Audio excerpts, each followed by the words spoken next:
พระธรรมประจำวันของพระเจ้า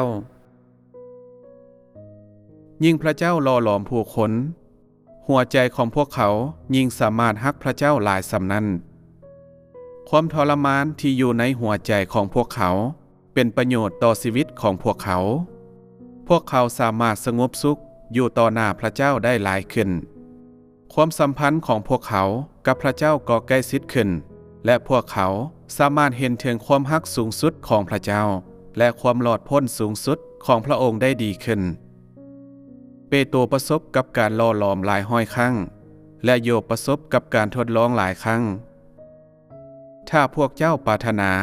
ที่จะถือพระเจ้าเฮ็ดให้สมบูรณ์พวกเจ้าต้องประสบกับการล่อหลอมหลายห้อยครั้งเช่นเดียวกันซึ่งพวกเจ้าผ่านขบวนการนี้และเพิ่งพาบาทกาวนี้แล้วเมื่อนั้นพวกเจ้าจึงจะสามารถปฏิบัติตามเจตนาของพระเจ้าได้และถือพระเจ้าเฮ็ดให้สมบูรณ์การล่อหลอมแม่นหนทางที่ดีที่สุดที่พระเจ้าเฮ็ดให้ผู้คนสมบูรณ์การล่อหลอมและการทดลองอย่างนักเท่านั้นจึงจะสามารถนำความฮักในหัวใจของผู้คนที่มีต่อพระเจ้าออกมาได้หากปราศจากการทนทุกข์ผู้คนก็ขาดความฮักที่มีต่อพระเจ้าอย่างแท้จริงถ้าพวกเขาบ่ถูกทดสอบอยู่ภายในถ้าพวกเขาบ่ถูกปล่อยให้ตกอยู่ในการล่อหลอมอย่างแท้จริง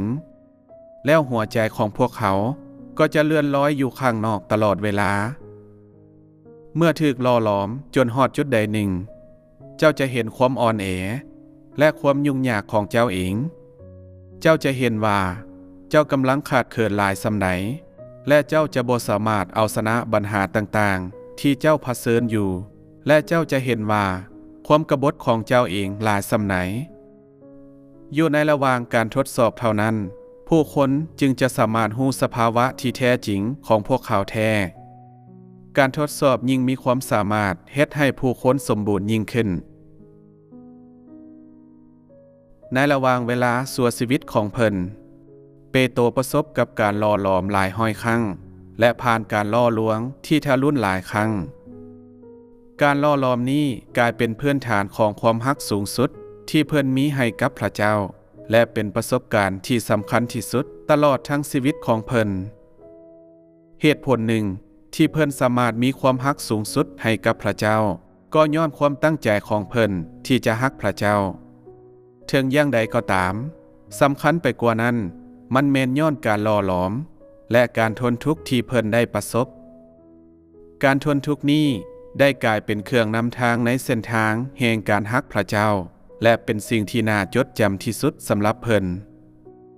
ถ้าผู้คนบ่ได้ประสบกับความเจ็บปวดในการล่อหลอมในเวลาที่ฮักพระเจ้าแล้วความฮักของพวกเขาก็จะเต็มไปด้วยความบ่บริสุทธิ์และอิงตามความมักของพวกเขาเอง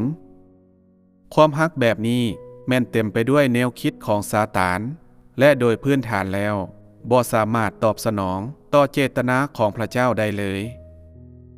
การมีความตั้งใจฮักพระเจ้าบ่คือกับการฮักพระเจ้าแท้จริงถึงแม้นว่าทุกสิ่งที่พวกเขาคิดในหัวใจของพวกเขา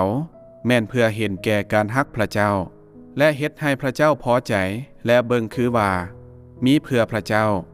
และจะปราศจากความคิดต่างๆของมนุษย์แต่เมื่อการปฏิบัติดังกล่าวในการฮักพระเจ้าถูกนำมาอยู่ต่อหน้าพระองค์ก็บ่รับรองหรือให้พรความคิดดังกล่าวนั้นถึงว่าผู้คนจะเข้าใจความจริงทั้งหมดและรู้จักความจริงทั้งหมดนี่ก็บ่สามารถเว้าได้ว่า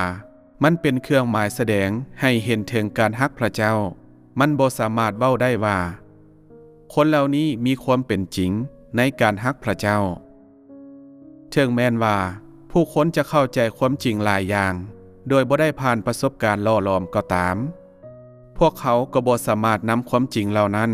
เข้าสู่การปฏิบัติได้มีเพียงในระหว่างการล่อหลอมเท่านั้นผู้คนจึงสามารถเข้าใจถึงความหมายที่แท้จริงของความจริงเหล่านี้มีเพียงเมื่อนั้นผู้คนจึงสามารถเห็นคุณค่าความหมายภายในของพวกเขาอย่างแท้จริงในเวลานั้นเมื่อพวกเขาปฏิบัติความจริงเหล่านี้อีกครั้งพวกเขาก็จะสามารถเฮ็ดได้อย่างถูกต้องและสอดคล้องกับเจตนาของพระเจ้า ในการปฏิบัติของพวกเขาในเวลานั้นแนวของพวกเขาเองก็จะมีน้อยลงความเสื่อมทรามของมนุษย์ของพวกเขาได้ลดลงและความรู้สึกแบบมนุษย์ของพวกเขาก็ลดลงมีแต่ในเวลานั้นการปฏิบัติของพวกเขาจึงจะเป็นการแสดงออกถึงความฮักที่มีต่อพระเจ้าอย่างแท้จริงผลของความจริงเกี่ยวกับความฮักที่มีต่อพระเจ้าบ่ได้ถูกบรรลุด้วยความรู้ที่เว้าออกมาหรือทางด้านความคิดหรือมันบ่สามารถบรรลุได้โดยการเข้าใจความจริงดังกล่าวเพียงอย่างเดียวมันเรียกร้องให้ผู้คนใจราคาและพวกเขาต้องประสบกับความเจ็บปวดหลายอย่างในระหว่างการหล่อหลอม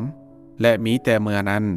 ความฮักของพวกเขาจึงจะบริสุทธิ์และสอดคล้องกับเจตนาของพระเจ้า